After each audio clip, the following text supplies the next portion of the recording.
Ladies and gentlemen, greetings from your respective positions. This has been making international headlines since yesterday, Sunday, April 13th.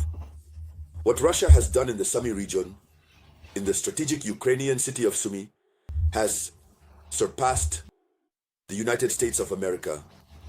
America is overwhelmed by the act that has just been carried out. As for France, it's not even mentioned. Emmanuel Macron is so breaking his silence. He lost his temper to tell Russia a few home truths. Italy also did not stay on the sidelines. The United States.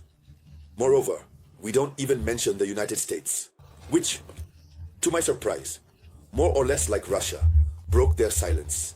And, overwhelmed by the events, the United States of America spilled the beans. Meanwhile, all the other European leaders are rising up against Vladimir Putin's Russia. Because what Vladimir Putin's Russia did yesterday, Sunday, in the strategic city of Sumy, is truly unimaginable. It was unprecedented. So, we start first with the United States of America.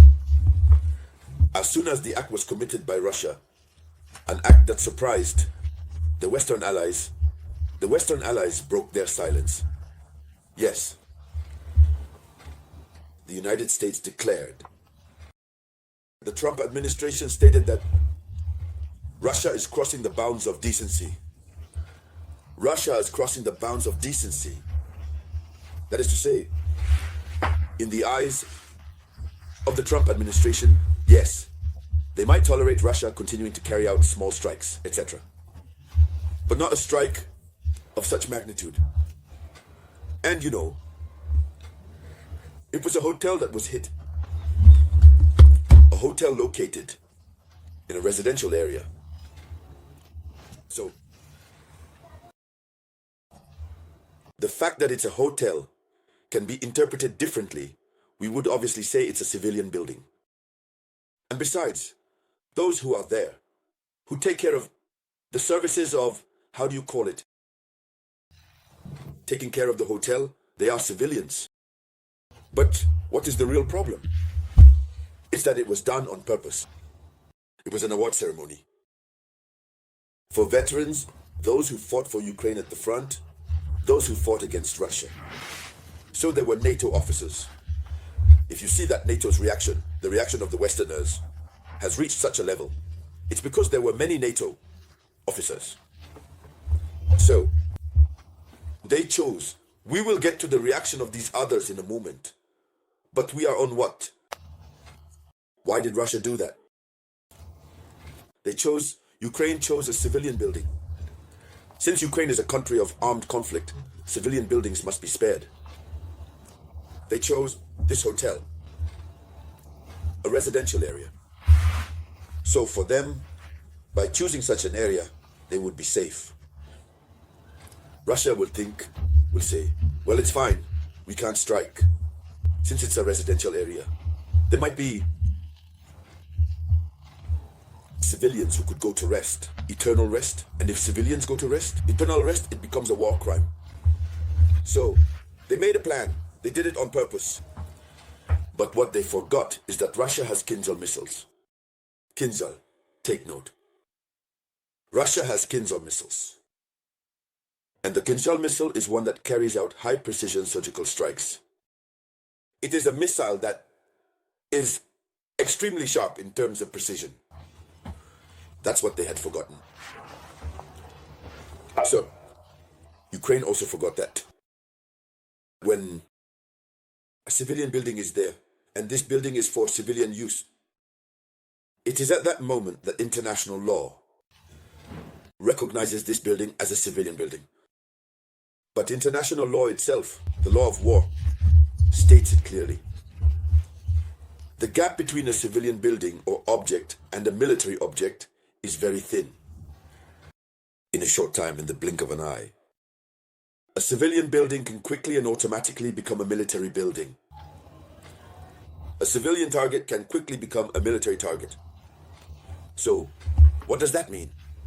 From the moment soldiers fighting against Russia entered this hotel ceases to be a hotel. and thus becomes a military target. And as a military target, this building becomes a legitimate target that Russia can strike, according to international law. And where this law is complicated is that civilian casualties become collateral damage.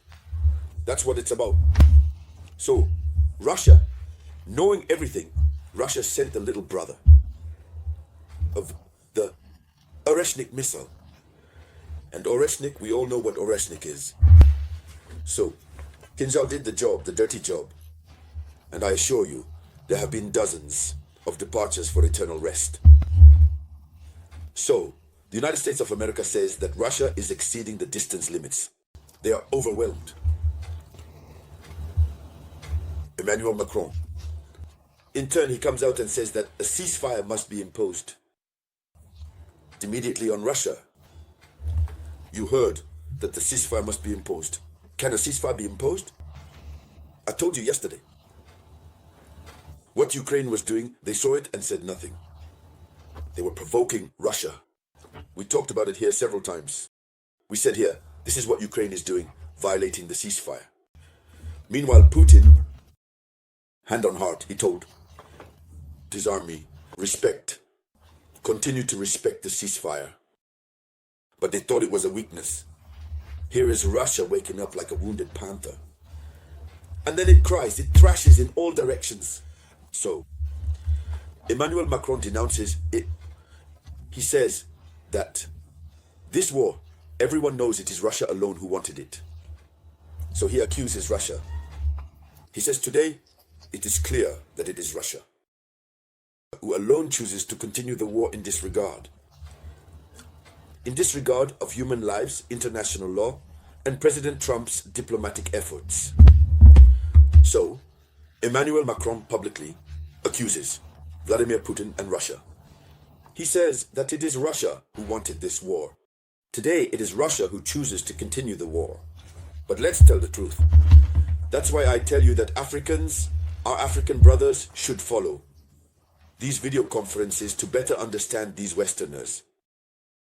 We all followed here. It hasn't even been a month. We followed here.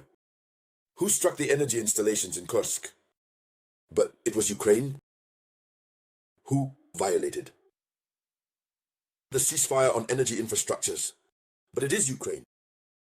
If today, Macron says that it is Russia that chose to continue the war, but it's surprising. We must understand that these are people who, if lying serves their interest, they will resort to lies. This is what I especially want our African brothers to understand. Because up until now, some people think that these individuals are gods, that they are people who always tell the truth. Let's go. Let's delve deeper. Yes. We have several European leaders who also reacted this Sunday. For example, the British Prime Minister, Keir Starmer, expressed dismay and demanded that Vladimir Putin accept an immediate truce. He demands that Vladimir Putin accept an immediate truce. Listen, we can force someone to stop. In terms of armed conflict, especially at the stage we are in, we can force someone, but we don't. We play with diplomacy. These are the same as Starmer and Emmanuel Macron. These are the same people who told Zelensky to provoke Russia during the ceasefire. They held their meeting on March 27th in Paris. They held a meeting. They unveiled their plan B. And it is this plan B that Zelensky implemented. The continuation of the conflict. We even denounced it here. So, when they chose the declaration, they chose the declaration. The continuation of the conflict, and that the conflict is ongoing. Why are they designating Russia as the country that chose to continue the conflict? It's both of them. So, let's go a bit further. So, here's what he says. And we have the Italian Prime Minister, Giorgia Meloni, who denounced a horrible and cowardly Russian attack. She says, on this day, Palm Sunday, a new, horrible and cowardly Russian attack took place in Sumy. Once again, innocent civilian victims, unfortunately, including children. I strongly condemn this unacceptable violence, which contradicts any real commitment to peace. We will continue to work to implement measures for the protection of children. Term at 7 by Paris. So this is the Italian Prime Minister, Giorgia Meloni. So, it's now that the Westerners are coming out for Paris.